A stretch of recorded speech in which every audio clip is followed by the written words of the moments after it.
नमस्कार, मैं हूं डॉक्टर जगन्नाथ दीक्षित और आप देख रहे हैं doctor Dikshit lifestyle YouTube channel. दोस्तों, आप वीडियोस के नीचे सवाल पूछते हैं और उसके जवाब देने की मैं कोशिश करता हूं। ऐसे आज कुछ लोगों ने सवाल पूछे हैं, उनके जवाब देने की कोशिश करने वाला हूं। ये क्वेश्चन आंसर सीरीज काफी लोगों को फायदेमंद लगती है, क्योंकि कुछ लोग सवाल पूछते हैं, कुछ अपने दिल में रखते हैं, लेकिन उनके भी दिल में वो सवाल होता है। तो ऐसे जो रिप्रेजेंटेटिव प्रातिनिधिक जो सवाल होते हैं उनके जवाब मैं देता हूं।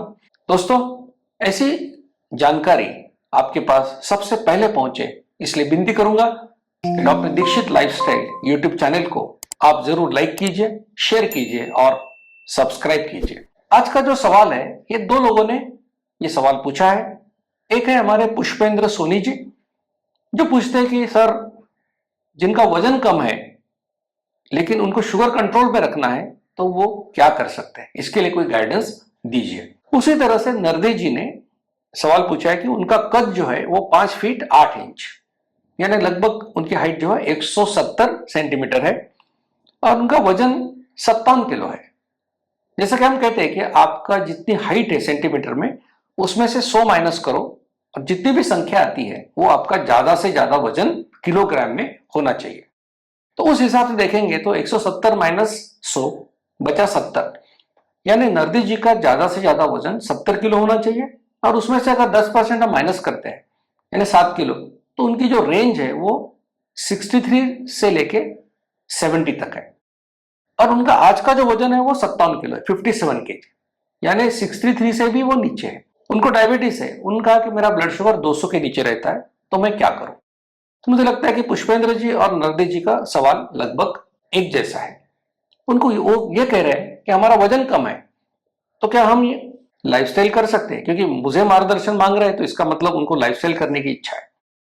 तो बहुत लोगों को लगता है कि मेरा वजन तो ऑलरेडी कम है और अगर मैंने ये लाइफस्टाइल की, 2 बार खाया, एक्सरसाइज किया, तो मेरा वजन और कम हो जाएगा।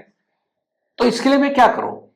तो नेचुरली ये सवाल जो है वो लोग इसको डरते हैं और लाइफस्टाइल करने में थोड़ा झिझकते हैं। तो ये बात आपको समझा दो पहले कि होता कैसे है कि आमतौर पर जितने भी टाइप 2 डायबिटीज के मरीज होते हैं, उसमें लगभग 80-90% लोग ओवरवेट होते हैं। जो आपको मालूम है कि ये जो सिलसिला है कि ये क्यों होता है सब, तो पहले शरीर में इंसुलिन बढ़ता है, इंसुलिन बढ़ने से आपका वजन बढ़ता है, पेट में चर्बी डिपॉजिट होती है, उसके बाद में आपको इंसुलिन रेजिस्टेंस आता है, उसके बाद में आपको टाइप 2 डायबिटीज होता है। ये सिद्धांत है।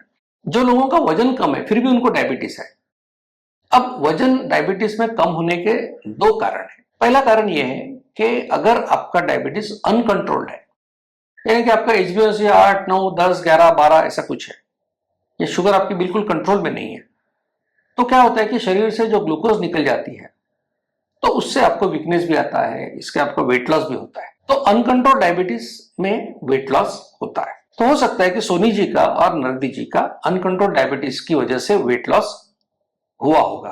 डायबिटीज में वेट लॉस होने का दूसरा एक कारण है कि जैसे गोलियां हैं कुछ, जैसे मेटफॉर्मिन जैसी गोली है, अगर वो गोली आप लेते हो तो उससे भी वेट लॉस होता है। तो अनकंट्रोल डायबिटीज और कुछ मेडिसिन, इनकी वजह से वेट लॉस हो सकता है।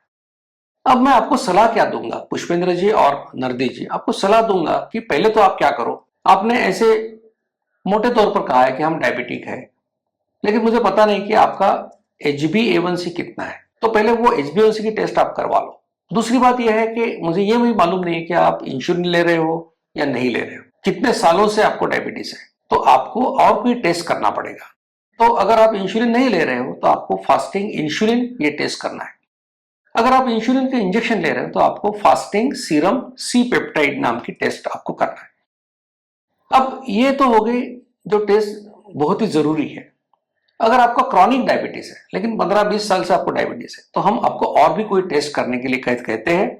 उसमें है SGPT, जिससे लिवर फंक्शन का पता हमको चलता है, सीरम ट्राइग्लिसराइड, इसमें लिपिड प्रोफाइल हमको पता चलता है, फिर सीरम क्रिएटिनिन, यूरिन माइक्रोएल्बुमिन और EGFR।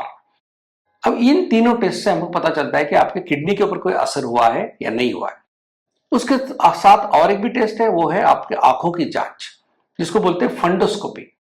तो क्योंकि डायबिटीज में ब्लड शुगर बढ़ने से आपकी आंखों में जो एक पर्दा होता है जिसको कहते हैं रेटिना, जिसके ऊपर इमेज बनती है, वो डैमेज हो जाता है। तो क्या आपको वो डैमेज हुआ है वो भी पता करने के लिए फंडोस्कोपी करना जरूरी होता है। तो ये सारे टेस्ट करके आपके रिपोर्ट्स जो हर वीडियो के आखिर में जो एक मैंने व्हाट्सएप नंबर दिया है उसके ऊपर वो रिपोर्ट भेजिए। फिर मेरे कोऑर्डिनेटर्स, अगर आप ऐसे शहर में रहते हो जहां हमारा डायबिटीज रिवर्सल काउंसलिंग सेंटर है तो वो आपको वहां रेफर करेंगे। फिर वहां हमारे डॉक्टर्स आपको चेक करेंगे और आपको गाइडेंस देंगे। अगर आप ऐसे शहर में रहते हो कि जहां हमारा सेंटर नहीं है तो वो आपको सही कोऑर्डिनेटर की तरफ रेफर करेंगे और वो कोऑर्डिनेटर्स आपसे बात करके आपकी पूरी हिस्ट्री लेकर आपको प्रॉपरली गाइड करेंगे।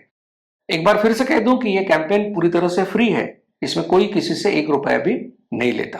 तो आप बेझिझक ये तो व्हाट्सएप नंबर पे मैसेज कर दीजिए और उसके बाद में आपको गाइडेंस मिलेगा। अगर आप ये लाइफस्टाइल करते हैं, अगर आपको ये लाइफस्टाइल सूट हुआ तो क्या हो जाएगा, अगर आपका डायबिटीज कंट्रोल बढ़ गया तो आपका वेट एक्चुअली कम नहीं होगा, बढ़ेगा। अगर आपका मेटफॉर्मिन जैसी मेडिसिन बंद हो गई डायबिटीज कंट्रोल होने से तो आपका वजन बढ़ेगा। तो वजन कम है इसलिए डरने की बात नहीं है। पहले ये टेस्ट करवा लीजिए, फिर ये टेस्ट के रिपोर्ट्स जो नंबर दिया है वीडियो के आखिर में उसको भेज दीजिए और जरूर आपको जो गाइडेंस है वो मिलेगा। तो मुझे लगता है कि पुष्पेंद्र जी और नरदे जी जो मैंने सलाह दी है उसका पालन करेंगे और आपके डायबिटीज में जरूर सुधार आएगा। दोस्तों, आज आपसे यही विदा लेता हूं। धन्यवाद। मधुमेह निवारण एवं वजन घटाने के लिए डॉक्टर दीक्षित मंत्र। दिन में केवल 2 बार भोजन करें, जहां तक संभव हो निश्चित समय पर करें। प्रत्येक भोजन 55 मिनट के भीतर समाप्त करें। भोजन से कार्बोहाइड्रेट की मात्रा कम करें, प्रोटीन और फाइबर बढ़ाएं। न्यूनतम 45 मिनट के लिए दैनिक एरोबिक व्यायाम सुनिश्चित करें। 2 भोजन के बीच में बिना अतिरिक्त स्वाद डाले काली या हरी चाय या पतली छाछ और पानी जितना आपको चाहिए। मधुमेह निवारण और वजन घटाने के लिए आपको अडोर समूह की तरफ से शुभकामनाएं।